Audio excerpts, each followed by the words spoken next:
Pero, mga nanay ko, mga tatay ko, mga lolo-lola ko, maraming salamat sa inyo. Tinugon ninyo ang aming panyaya. Bagamat kayo'y may mga kanya-kanyang gawain sa bahay, iniwan ninyo at nagtugo kayo dito. Kaya, pumanatag naman kayo. Huwag kayong mag-alala. Hindi namin kayo pauwi ng konsumido. Opo. Alam naman ng tao bayan, pag mag-aalalan, ang mga politiko, magkakagalit. Yung magkakapit-bahay, magkakagalit din. Pagtapos ang halalan, yung mga politiko, bati-bati na. Yung magkakapit-bahay, magkakagalit pa rin.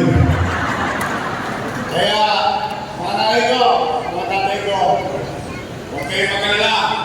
Mabigat ang talubilin ko sa youngest choice. Sabi ko sa kanila, "Uy, umayos kayo. Yung utaw, pinuntahan kayo. Binigyan kayo ng oras. Kung kayo'y kakandidato, at first time, sabihin nyo na lang kung ano ang gagawin niyo. Kung kayo naman ay eleksyonista, sabihin na lang kung ano ang ginawa ninyo sa loob ng tatlong taon. At hayaan natin later on magdesisyon ang tao bayan. Nay, may nangusabi pa sa inyo dito. Talaga? Promise? Buti naman. Kamusta kayo? Mabuti? Eh di salamat sa Diyos. Opo, alam niyo bakit?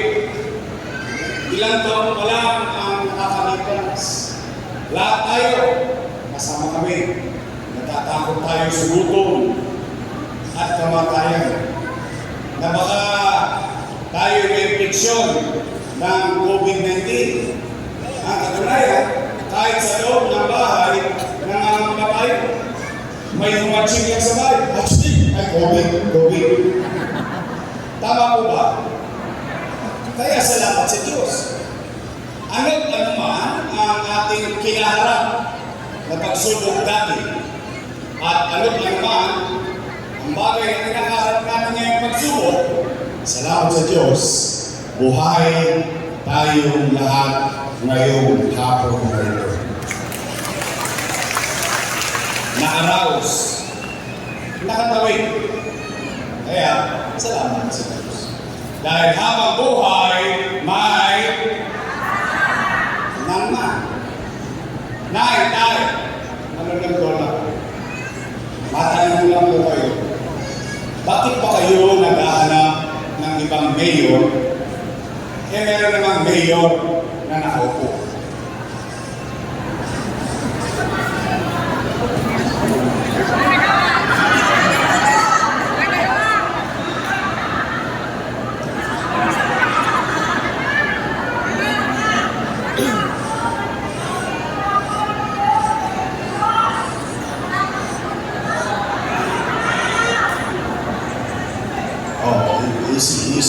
Easy. Gusto nyo na. Kaya ako lang naman yan naitanong. Dala lang siyempre, nangangamba ako, nag-aalala ko. Bakit? Dahil yung mga nakaupo, alaga ko po yan. Mahal ko po yan mga nakaupo yan. Bakit? Dala lang pagtanaw ko ng utang na loob kay Dani. Alam niyo yun, hindi ko yan kinubli. Hindi ko yan ikinuli. In fact, tingnan ninyo, kung totoo ba na inalagaan ko ang kanyang mga anak. Tingnan natin ha. Una, Philip Lacuna. Nakaupo. Leila Lacuna. Nakaupo. Dennis Lacuna. Nakaupo. Asawa ni ate? Oo. Si ate? Ilan sila? Happy?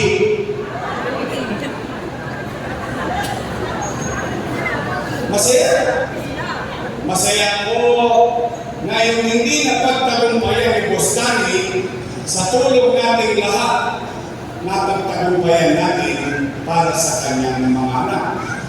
Ngayon, kung sila naging mabisa, magaling, mainam na leader o hindi ako para musga. Taong bayan na mag-uusga yan, leader ko.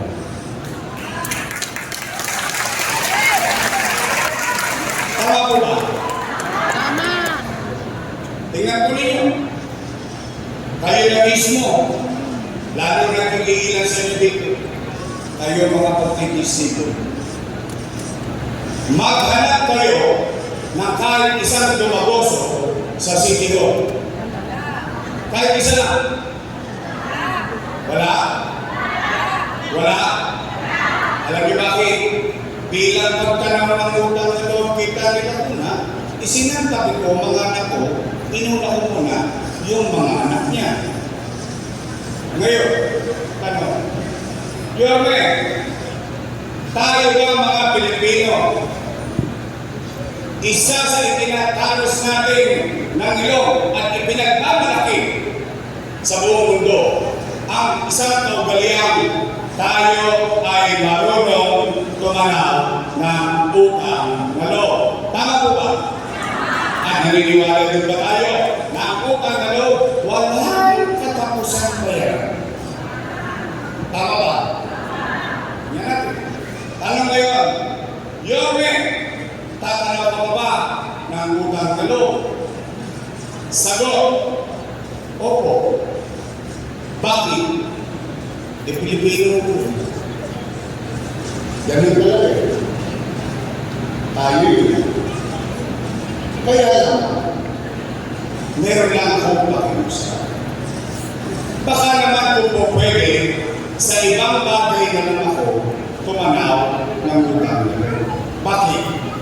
Eh may utang na loob din naman ako sa taong bayan eh.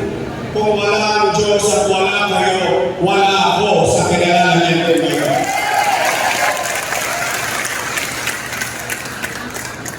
Ngayon, masama naman ba?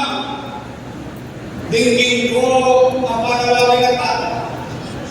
Eh, yung tao ba nila sumisigaw na? Bumalik ka.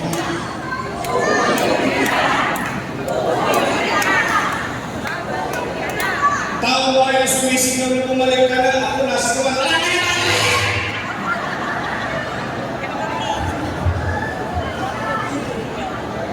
Napanood niyo? Napanood niyo? Napanood ko din. Nagulat ako.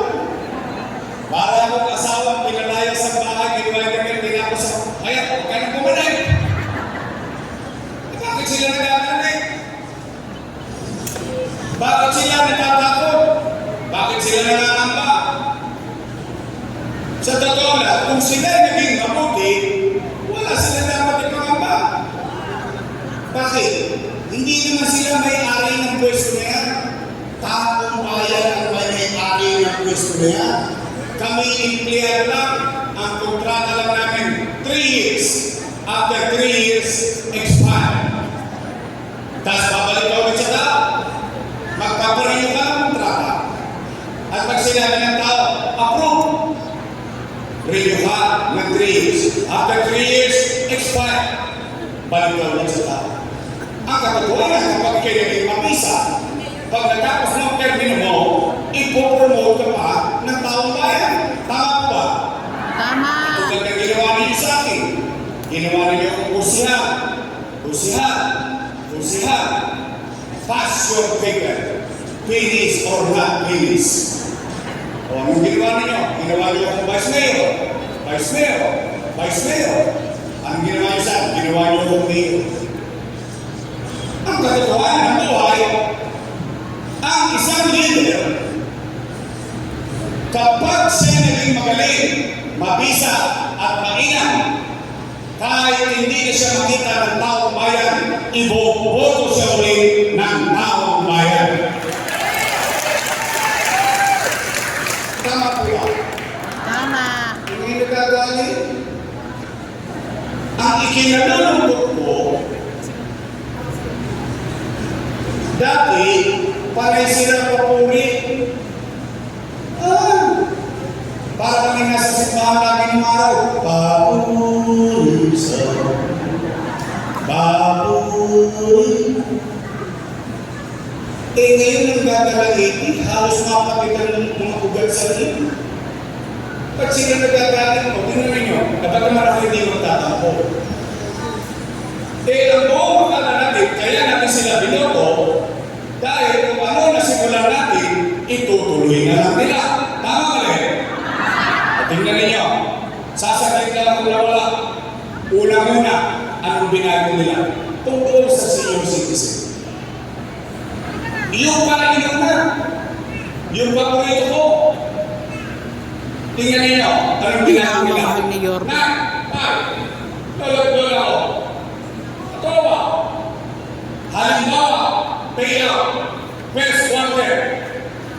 At wala ka sa araw ng payout, forfeited na yung pension mo. Totoo? Ba't nilapin ako? Tingnan ninyo, alalahanan natin. Wala pa naman kayo Alzheimer. Wala pa. Kasi yung iba sa inyo dito, dinapon pa si Mayor Lacson. O sige, Piligas na lang. Hindi, ang ibig ko sabihin, sa dinami-dami na nagdamayo sa Luzon ng Maynila, first time ninyo bumoto ng batang mayor. First time. Bakit? Ang taong bayan, lagi binoboto ng mayor, konti na lang ang birthday.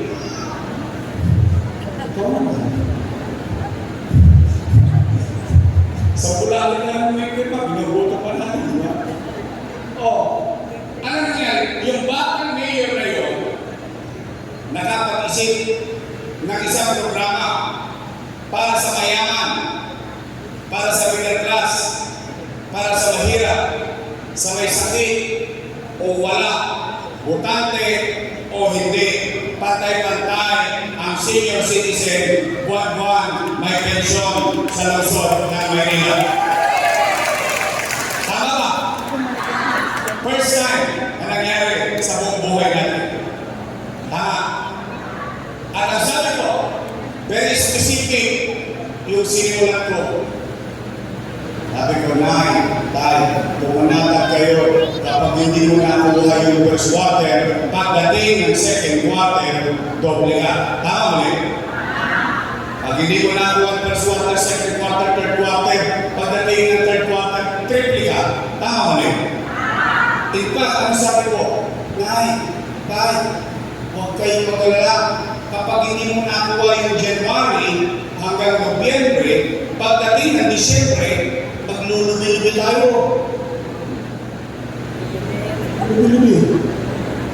Enero, Febrero, Marso, Abril, Mayo, Junio, Julio, Agosto, Nobyembre, Oktubre, Nobyembre, Disyembre, Lumi.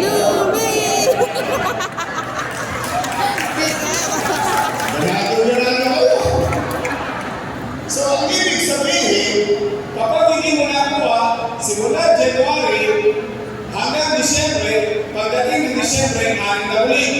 Pag dalawa kayo, 12,000. Pag tatlo kayo sa bahay na siyo, 18,000. Panatag na panatag yung mga matatanda. Ngayon, ang ginawa nila, binago nila yung batas. Yung mga matatanda, hindi na makikala kung anong araw ang pecha o eksaktong bigayan. Tama mali? Hindi araw-araw na mahula ka. Hindi araw-araw na mangamba ka. Ano naman mga matatanda, malalakot ang dugo niya. Baga na nagising niya. Hindi po nagising niya sa niyang pupunta. Chairman, balita. Alaw sanay. Sawi. Uwi. Tulog.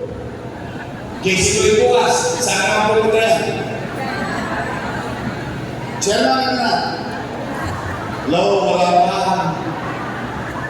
Mamalas-malas mo. Yung matanda, tinawagan ako. Lola, pasyal ka naman sa Cavite, namimiss ka namin.